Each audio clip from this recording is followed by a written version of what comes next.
Hey, salut les amis, la pêche, la patate, la gouache, j'espère que vous allez bien, une fois de plus, une fois n'est pas coutume, une fois de plus, on va aller faire un tour chez Geekvap qui nous sort la Z200. Le mieux, c'est qu'on regarde le gros plan ensemble, on détaille un petit peu ce qu'il y a dans la boîte et on se retrouve juste après pour vous dire ce que j'en pense. Voici donc notre boîte de Z200 kit de chez Geekvap, donc boîte tout ce qu'il y a de plus traditionnel chez Geekvap. On va ouvrir ça, allez. Tac, on ouvre ça, on découvre, eh bien sûr, notre box.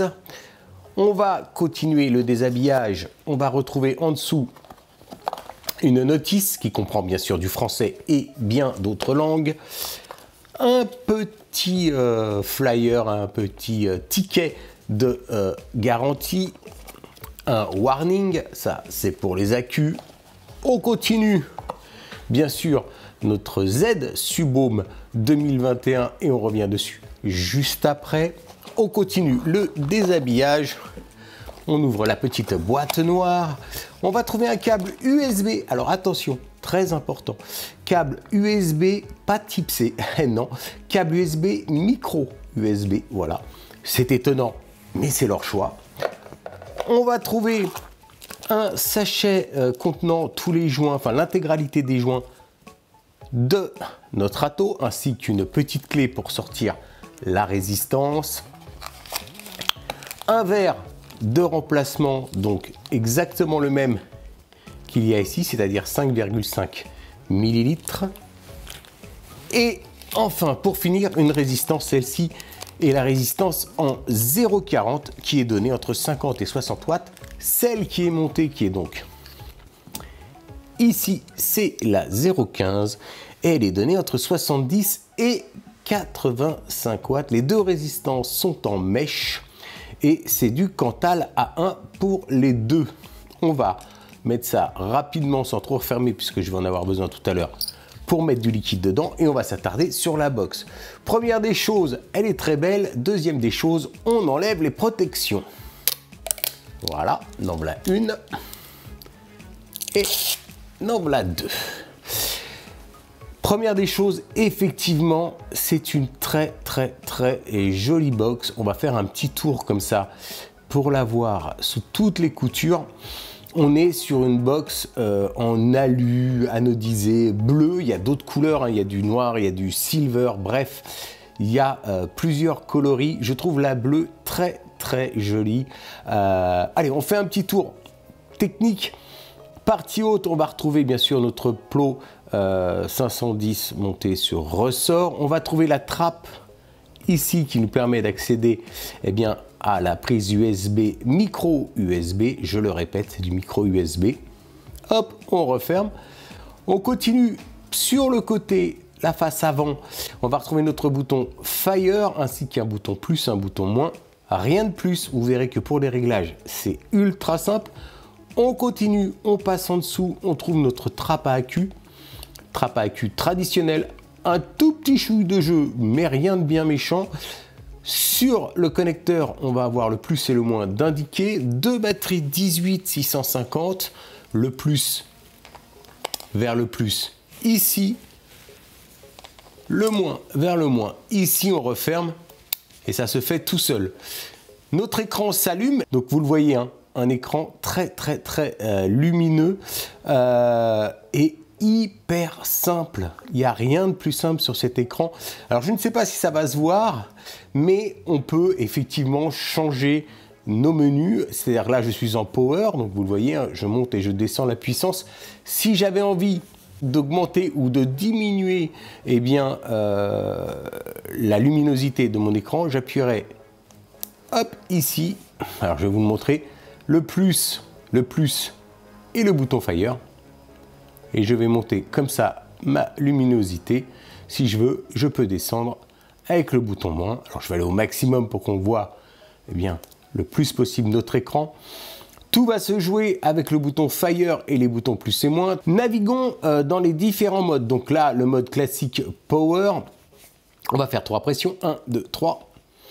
On va passer en mode Smart. Alors attention au mode Smart. il calcule tout seul la puissance à laquelle doit se mettre votre box quand on insère eh bien, un atto avec une certaine résistance. Il a tendance à être un petit peu optimiste et des fois aller un petit peu fort. Donc si vous utilisez le mode Smart, faites attention aux réglages qu'il vous donne. Descendez un petit peu et faites petit à petit monter votre puissance. On continue. 1, 2, 3. Le mode Smart, on a le mode contrôle de température en stainless steel. Bien sûr, là, c'est indiqué en degrés Fahrenheit. Il y a aussi les degrés Celsius. Je recommence. Contrôle de température TCR, pareil, Fahrenheit. Vous pouvez être en Celsius. Le système bypass, je rappelle, le bypass, c'est tout bête. Vous mettez votre atto, vous mettez vos accus et suivant la puissance qui reste dans vos accus, il va se régler au mieux.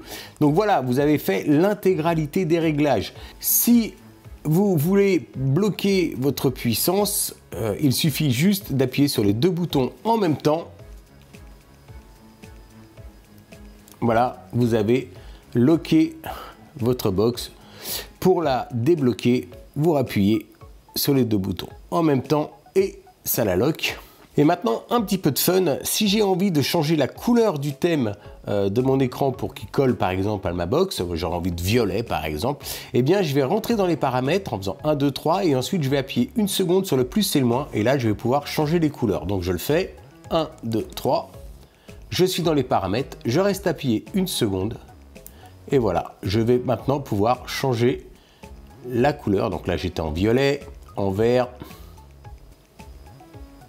en rouge et moi je vais rester en violet.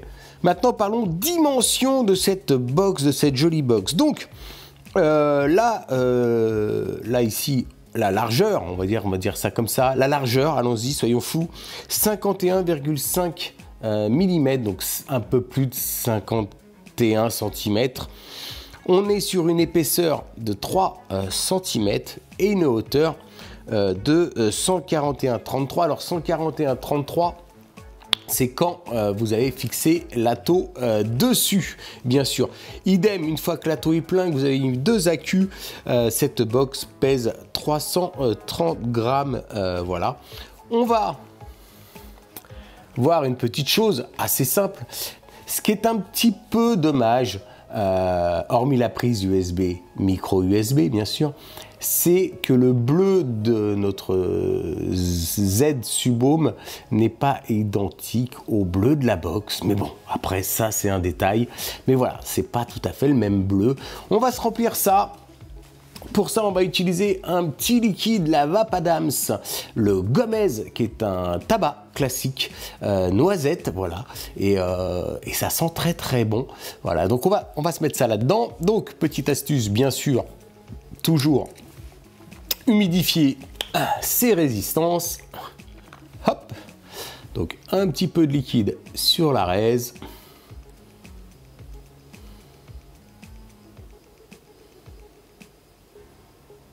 Tac, encore un petit peu là, et bien sûr on va tricher un peu, on met directement à l'intérieur sur notre mèche pour bien l'imbiber. Voilà. On n'oublie pas de bien mettre sa résistance face aux deux petites ailettes. Hop, on referme et pour le remplissage bien sûr puisqu'il s'agit du Z Subhome, on ouvre un quart de tour et on remplit.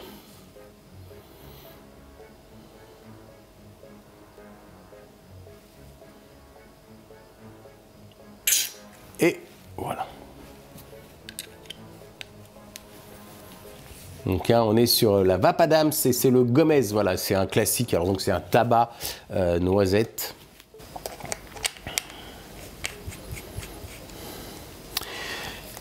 Il me demande si c'est un nouveau coil. Oui. 60 watts. Ah oui, je ne vous ai pas montré. Ça, c'est la T200. Donc voilà, c'est juste pour vous donner comme ça un titre indicatif. On est bon an, mal an sur les mêmes tailles, hein, à quelque chose près. Voilà, on est sur la même taille quasiment de box. Voilà. Hein. Allez. On essaye ça.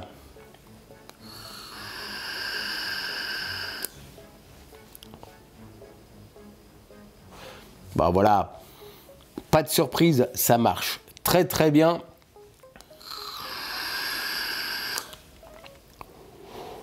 En tout cas, à 60 watts, c'est parfait. On va s'amuser juste 2 secondes. On va essayer le mode Smart. Il m'annonce un 80 watts. On va regarder ce que ça donne.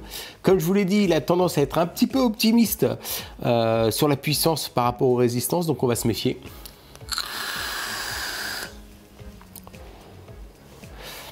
Et pas de problème. 80 watts sans aucun souci. Sachant que la résistance est donnée pour 85, eh bien, il nous donne un 80 watts, donc 5 watts en dessous, et ça marche très bien. Je ne vous ai pas montré sur l'écran, bien sûr, vous avez vos 2 indicateurs de batterie. Alors, petit truc rigolo, c'est que celui de gauche, c'est bien la batterie de gauche, celui de droite, c'est bien la batterie de droite. Votre mode de vapotage, votre puissance exprimée en watts. Ici, vous avez le délai des secondes qui s'affiche. Hop là. Là, les ampères de décharge. Ici, votre résistance. Et ici, l'équivalence en volts. Voilà. Et ça marche très bien. Allez, on se retrouve en plan large pour voir ce que ça donne. Et en tout cas, qu'est-ce que ça marche bien. Et ce liquide est très très bon. J'ai envie de vous dire, c'est habituel chez Geekvap. On est d'abord, la première des choses, quand on ouvre la boîte, en tout cas pour le modèle bleu pour ma part, on est sur un produit qui est super joli, ça fait son effet. On ouvre la boîte, ce côté alu anodisé bleu, franchement, ça fonctionne. J'ai entreaperçu les autres couleurs, je vous mets une photo des autres couleurs. La silver est dingue avec ce côté alu anodisé, il y a presque un côté un peu, comment on dit, nacre, donc elle est super jolie. Enfin, vraiment, gros effort esthétique sur cette box. L'écran est méga super génial. J'ai plus voilà, c'est lisible. On voit clairement ce qui se passe à l'écran. L'idée, ça a l'air bête, mais l'idée que les accus correspondent, eh bien, les indicateurs d'accu correspondent au placement des accus, bah ça c'est une bonne idée parce que des fois on se dit tiens j'ai un accu qui est un peu moins équilibré que l'autre, on peut savoir lequel c'est des deux. Le système Smart fonctionne, le changement de couleur d'écran qui est voilà en option, enfin qui n'est pas en option mais qui est une option, voilà, et ben ça fonctionne. Franchement super matos. On est vraiment content quand on déballe ça, on est super content. Le poids, bon, bah, on est sur une batterie double accu, donc c'est normal, on est au-delà des 300 grammes, mais bon, peu importe. Le Zeus 2021, pardon, le Z Subhome 2021, on le connaissait déjà puisque c'est celui qui équipe des modèles comme la T200 et tout ça. Vraiment, je vais vous faire une petite barre pour vous montrer ce que ça donne. Ça va en même temps le Zeus, voilà, enfin le Z Subhome, j'y arriverai pas, hein. Pendant très longtemps il s'est appelé le Zeus. Et voilà. Non, pas photo, si c'est pour vous faire plaisir, foncez, si c'est pour faire un cadeau, foncez. Je suis très content, le seul petit bémol bien sûr c'est cette prise micro USB. Ça c'est étonnant, surtout que les anciens modèles étaient en USB type C. Qu'est-ce qui s'est passé? Voilà. C'est du micro USB. Maintenant, comme je vous le dis toujours, si vous avez une box double accu et que vous aimez garder vos accus longtemps, privilégiez un chargeur d'accu. Ça coûte pas des fortunes. Vous mettez vos 2 accus dedans ou 4 si vous avez pris un chargeur, 4 accus. Et puis voilà, vos accus vous diront merci, les box aussi. Donc la prise à la rigueur pour ce qui est des mises à jour, des choses comme ça peut-être. Mais là, si vous avez une box double accu, privilégiez un chargeur. Pas grand chose d'autre à dire sur cette box. Franchement, j'en suis hyper content. Bravo à Geekvap parce que il y a et la technicité et le design. Je la trouve super jolie, prise en main parfaite. Enfin voilà. Peut-être même, j'ai envie de vous dire, peut-être même une box de gaucher parce que, eh ben, vous voyez, j'ai l'index sur le bouton et je peux lire l'écran. Est-ce que ce serait la première box pour gaucher? En tout cas, quand on vape avec l'index, sinon de l'autre côté c'est avec le pouce. Donc waouh, génial. Allez, je vous fais des gros bisous masculins. N'oubliez pas, nous sommes la résistance. Puis comme je le dis toujours, une petite barre pour le départ et on se retrouve très rapidement pour un autre matériel. Allez, ciao, bye bye.